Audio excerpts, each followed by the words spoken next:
கிறிஸ்துவுக்குள் பிரியமானவர்களுக்கு ஆண்டவராக இயேசு கிறிஸ்துவுடைய இனிய நாமத்தினாலே வாழ்த்துக்கள். இயேசுவின் வாழ்க்கை வரலாறு என்ற பகுதியிலே இயேசுவின் பிறப்பை குறித்து நாம் இன்று தியானிக்கிறோம். அக்காலத்தில் ரோம ஆளுகைக்கு உட்பட்ட எல்லா நாட்டினரும் அகஸ்துராயனுடைய கட்டளை அனுப்பினார். எல்லா மக்களும் தங்கள் பெயர்களை பதிவு செய்யுமாறு அக்கட்டளை கூறியது. இப்பொழுது எப்படி நம்முடைய பெயரெல்லாம் பதிவு செய்யப்பட்டு கொண்டிருக்கிறதோ, வாக்காளர் பட்டியலில் நம்முடைய பெயர்கள் பதிவு செய்யப்படுகிறதோ, அதே போல் அப்பொழுது பதிவு செய்யப்பட்டது. இதுதான் முதல் பதிவு. சீரியாவின் ஆளுநராக சிரேனியா அப்படிங்கிறது இருந்தார். அப்போ தான் இந்த சம்பவம் நடந்துச்சு.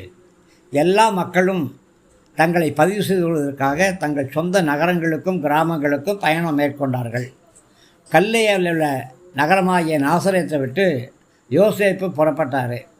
யூதேயாவில் உள்ள பெத்லகேம் என்ற நகரத்துக்கு அவர் போனார். பெத்லகேம் அப்படிங்கிறது தாவீதின் நகரமாகும். பெத்லகேம் தாவீது நகரமாக இருக்கிறபடியினாலே தாவீதின் குடும்பத்தை சேர்ந்தவங்களை யோசேப்பு ஒருவராக இருந்தபடியினாலே அவர் அங்கு சென்றார். மரியாள் அவரை திருமணம் செய்யப்பட்டு நிச்சயிக்கப்பட்டிருந்தாங்க. அதனால் யோசேப்பும் மரியாளும் சேர்ந்து தங்களுடைய பெயர்களை பதிவு செய்து கொண்டாங்க. அந்த சமயத்தில் மரியாள் கருவுற்றிருந்தாள், கர்ப்பவதியாக இருந்தாள். யோசேப்பும் மரியாளும் பெத்லகேமில் இருந்த பொழுது மரியாளுக்கு குழந்தை பேற்றின் காலம் சமீபமாச்சு. அவள் தன் முதன் மகனை பெற்றெடுக்க வேண்டிய சூழ்நிலை. விடுதிகளில் எங்கேயுமே அறைகள் கிடையாது. எனவே மரியாள் என்ன செஞ்சாங்க தெரியுமா?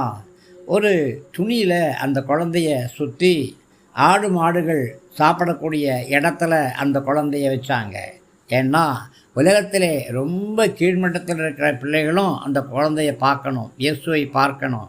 இது தேவனுடைய திட்டமாக இருந்துச்சு. ஒருவேளை அவர் மாளிகையிலே திறந்திருந்தார்னா அவர் ராஜாக்களுடைய பிரபுக்களுடைய காரியமாக மாறியிருப்பார். இப்போது மாட்டு தொழுவத்தை தெரிந்து கொண்டபடியினாலே ஏழு ஜனங்களும், வேண்டாம் என்று ஒதுக்கப்பட்ட ஜனங்களும் கூட இயேசுவை பார்க்கும்படியான வழி கிடைச்சது.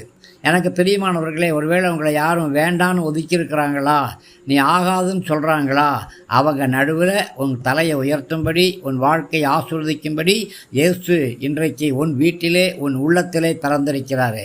அவரை ஏற்றுக்கொள்ள நீ ஆயத்தமாக இருக்கிறாயா?